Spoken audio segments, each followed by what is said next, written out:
Next, we want to talk about the physical. So the physical, and we've talked about motion blur and some of this stuff in some of our other sessions. There's obviously different ways to achieve motion blur. This particular shot was shot with a very fast shutter because there was a lot of light on the day. Usually you're shooting at a 180 degree shutter if you're working on something that's feature film level, but it is good to know what it is. And in this case, we had very, very little motion blur. And there actually aren't very many frames where we can see the motion blur, but there's a tiny bit, and we always want to account for it a little bit because it helps take some of that sharpness off. Then we have our depth of field. And depth of field, with a 3D system, we're using a ZD focus where we can actually set a focal point, and then we can see where those different objects are in space. And so I have a couple different cards in this 3D scene, so you can move the focal point and see exactly where those are living. And you can set that back to result.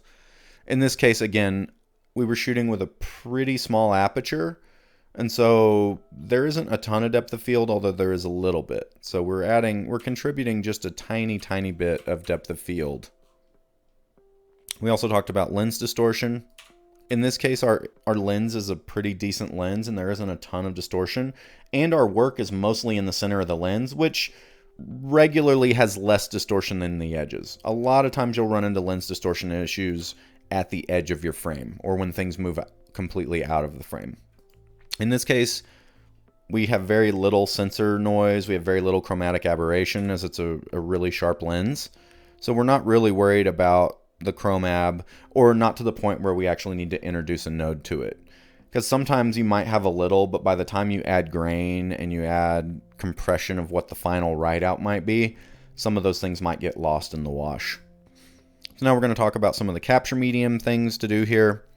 In this case, we don't have any sensor shift. We do have rolling shutter, but it's not to the degree that it requires us to do anything about it.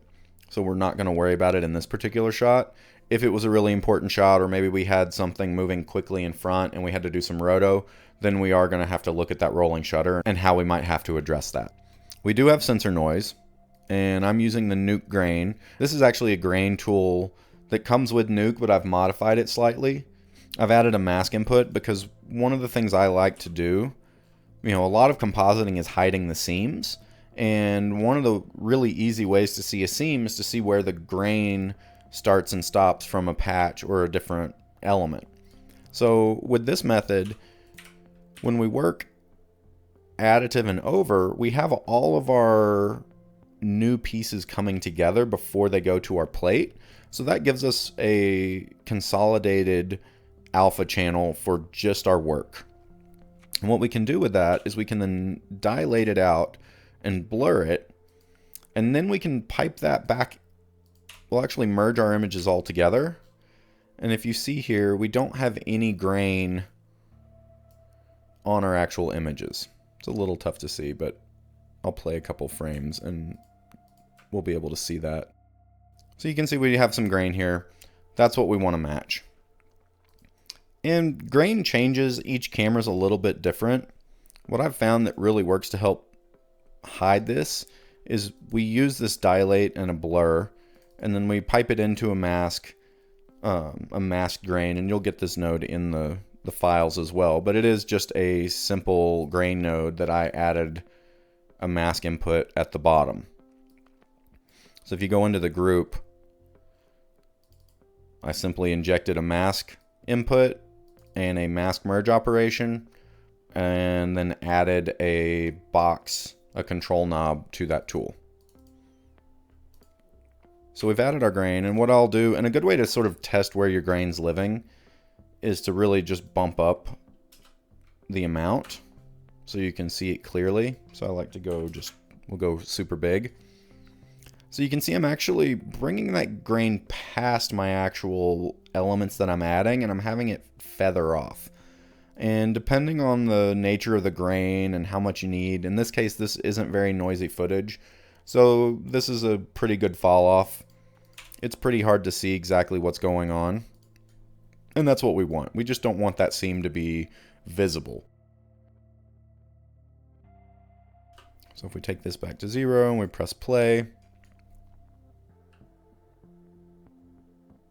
now we have some noise on there. And again, this is some pretty light grain as grain goes. Let's see if we can see it over here. And you can always press your gamma down to make the grain become more visible.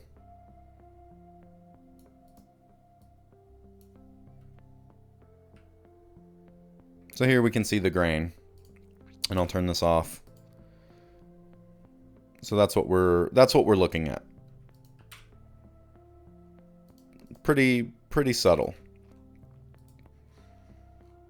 Especially when we look at it in regular color. And then in this case, for compression, that's going to happen at our write node. You know, we know this is going to get written out as ProRes or DNX of a specific flavor. We're going to get some compression. We're maybe going to get some sharpening or some macro blocking or some banding, depending on what our output is.